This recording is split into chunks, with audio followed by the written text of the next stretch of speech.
Hilary Putnam. Born in Chicago on July 31, 1926, to a father who taught Romance languages and wrote for the Daily Worker, Putnam grew up there, in France, and in Philadelphia. In the latter city, he attended Central High School and was a friend and classmate of Noam Chomsky.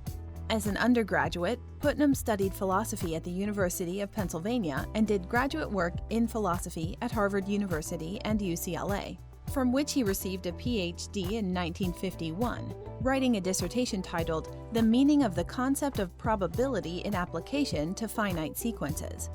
Putnam taught at Northwestern University 1951 to 1952, Princeton University 1953 to 1961, and MIT 1961 to 1965, before moving to Harvard in 1965. He was married to philosopher Ruth Ann Putnam, who taught philosophy at Wellesley College.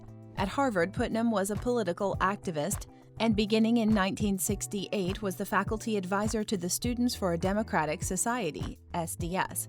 Putnam retired from teaching in 2000, but served Harvard as the Kogan University Professor Emeritus and was a founding patron of Ralston College, which has yet to open its doors. He died on March 13, 2016 at the age of 89. Putnam is best known for his work in the philosophy of mind, and within this field, for his hypothesis of multiple realizability, which holds that mental states are distinct from and cannot be reduced to physical states. The thesis has been used both to support and attack machine state functionalism, essentially the equivalency of the human mind and the Turing machine theoretical computer. Are you a philosophy student or just have a general interest in philosophy? Since ancient times, brilliant philosophical teachings and dialogues taught by great luminous minds have deeply elevated the way we think and live. The Complete Philosophy Primer is a comprehensive, organized, easy-to-read, and all-encompassing guide specifically written for students in their first college-level philosophy course, as well as anyone with an interest in philosophy. With this jam-packed philosophical guide, you will optimize your knowledge in philosophy, logic, ethics, its history, and branches. Learn philosophical concepts, term definitions, and biographies. Find lists of essential books, films, blogs, websites, and other resources.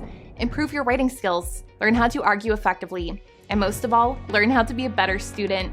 Order your copy today to philosophize your mind and illuminate your wisdom. Machine state functionalism was an early position of Putnam's, but he abandoned it along with other computational theories of mind by the 1980s because it failed to account for certain intuitions with respect to the externalism of mental content. It is in fact a hallmark of Putnam's work that he never manifested any loyalty to a philosophical position, including his own. Related to his work on the philosophy of mind is his work in the field of philosophy of language, especially semantic externalism, which holds that meaning does not inhere solely within the mind. He developed this in the so-called twin Earth thought experiment.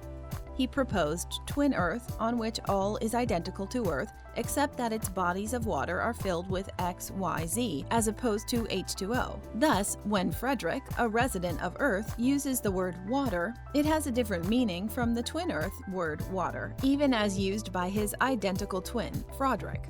Because Frederick and Frederick are indistinguishable, the meaning of water cannot be determined solely by what is in their minds, but must be determined with reference to the external. Semantic externalism, it is said, triggered an anti-subjectivist revolution among philosophers. In the philosophy of mathematics, Putnam collaborated with Willard Quine on the Quine-Putnam indispensability argument for the necessity of ontological commitments to mathematical entities. Putnam believed that mathematics, like other empirical sciences, uses strict logical proofs as well as quasi-empirical methods, which produce knowledge that is conjectural, yet still useful in developing mathematical ideas.